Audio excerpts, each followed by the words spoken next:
Hi, welcome to No Man's Sky, your very own escape from reality.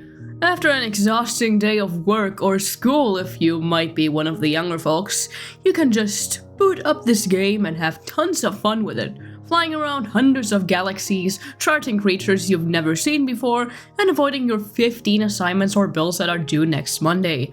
Anyways, apart from all the awesome and cool stuff this game offers, allowing you to essentially escape reality, unfortunately, there is a big aspect this game has that carried over from real life, which is sadly not really avoidable here either. Money. Many types of money. 3 to be exact.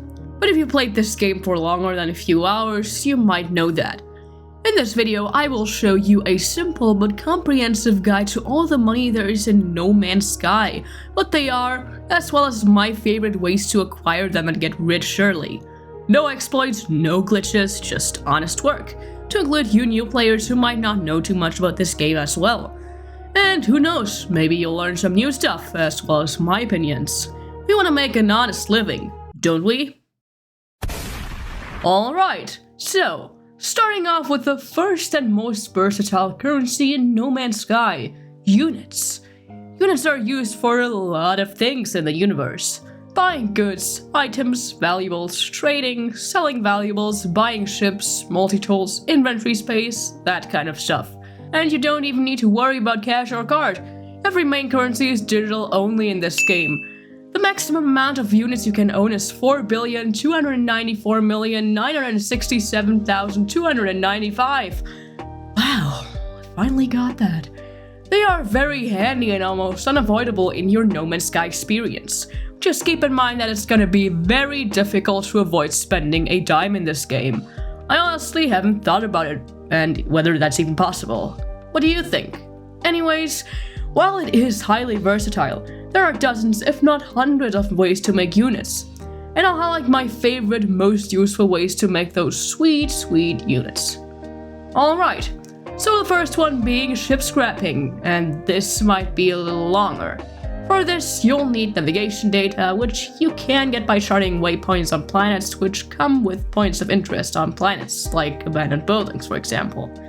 And if you don't have an exocraft to scan them, that's alright, you can find waypoints pretty frequently anyways.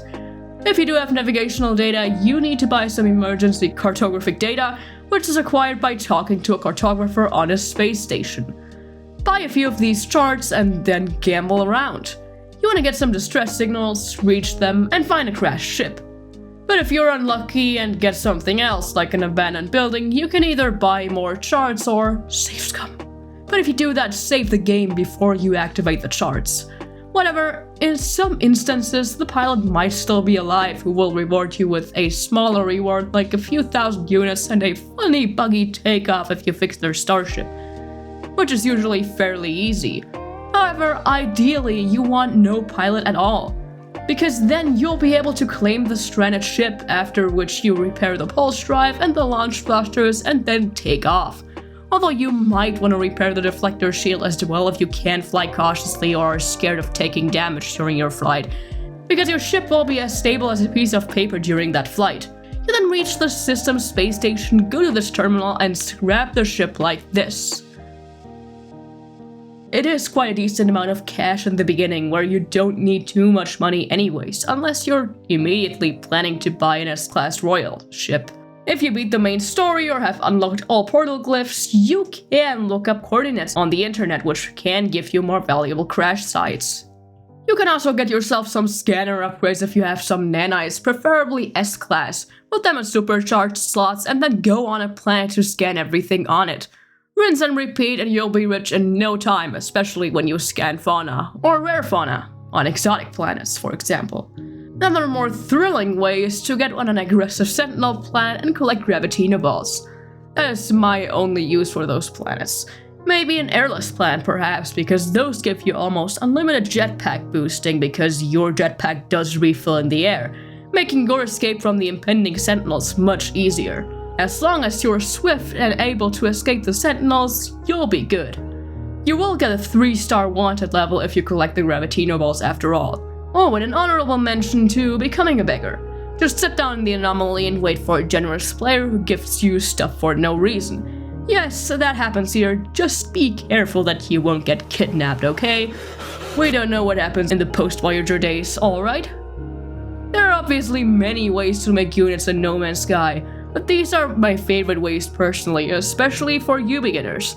There are also other more detailed and even more complicated ways like stasis device farming, but I think that deserves a separate video on its own if I do ever get to that. But anyways, we should move on to the next currency. Next up, Nanites. What are they? Basically the main premium currency of No Man's Sky, or at least in my opinion. Except that you don't have to actually, pay for them. Much rarer than units and less in quantity, nanites serve the purpose of buying all sorts of upgrades and technology, as well as crafting recipes aboard the space anomaly.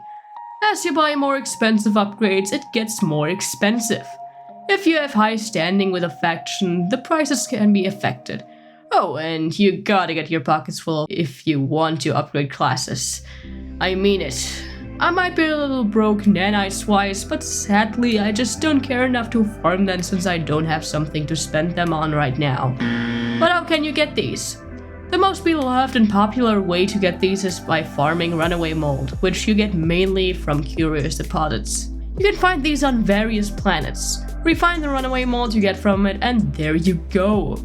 Disclaimer in advance, it does take a while, including a lot of refiner refills. You may want to try not forgetting them. I did lose them a bunch of times when I forgot about them, logged off, and then found them disappeared from my refiner when I logged back on so many times. If you do find a big cluster of curious deposits, set up a base there and mine them, build an enclosure if they're on a hill because you don't want them to roll away. Yes, they really do run away. And fun fact, I don't know if it's a bug, but they do respawn if you get far away enough and return. Next up, I did get some backlash for this, but I do love refining radiant shards. You can find an abundance of these on the Sonnet planets. They don't take as long to refine as runaway mold, and you can be quick with it. Farm a few stacks, don't get noticed by sentinels, and there you go. Just refill the stacks because they are obviously much smaller than runaway mold stacks, and you're pretty good to go. You can also get these from space station missions and Nexus missions, but that is not that big to me. As well as selling upgrade modules you find but don't need. Another relatively new way on how to make nanites is scrapping. The other kind of scrapping, not ship scrapping, but rather this kind of scrapping. Freshly introduced in the Remnants update, you can now scrap stuff you find on planets in these waste processing plants. But while it is fun, I sadly couldn't really find much rewards, and constantly going back and forth sadly stops being fun after a while. But you can try it, maybe it's fun to you if you didn't know it. Last but not least for the major currencies, and a rather short one, Quicksilver. And while you might expect Quicksilver to look different, it simply looks like this. And you also don't have to pay for this one either, imagine. Amazing, right? Anyhow, this currency isn't as versatile as the other ones and only has one efficient way of acquiring. You spend these on cool rewards from the Quicksilver Synthesis Companion, including furniture, titles, plans, character customization parts, that kind of stuff. Hello Games keeps adding new stuff to the register from time to time, unlocking by doing community milestones. But how do you get these? By doing Nexus missions. You can get these from the Nexus and the Anomaly and do up to 3 per day, each rewarding 400 Quicksilver, plus 1 weekly weekend mission which rewards 1.2k Quicksilver, giving you a total of 1.2k per day, which adds up to a total amount of 8,400 Quicksilver per week, 9,600 if you do the weekend missions as well. And unless you immediately want to go full fancy gear or fancy furniture, this currency isn't that necessary to upgrade yourself, as most of these things are for aesthetic purposes only, so if you prefer functionality over aesthetics, you can ditch the Quicksilver shop entirely. Although I must say that these cosmetics are nice, and I bought quite an amount of stuff from here, so why miss out? Do some dirty work for Nada and Polo and reward yourself with tons of amazing stuff. You only live this life once after all. And with that, These are all major currencies in No Man's Sky. And if you come at me and go angry and go crash out because I didn't post for a while, despite not being in exams or anything, I was sadly busy with life. Things happen, and I got a whole new PC in between, and I had complications with that, and so on, and blah blah blah.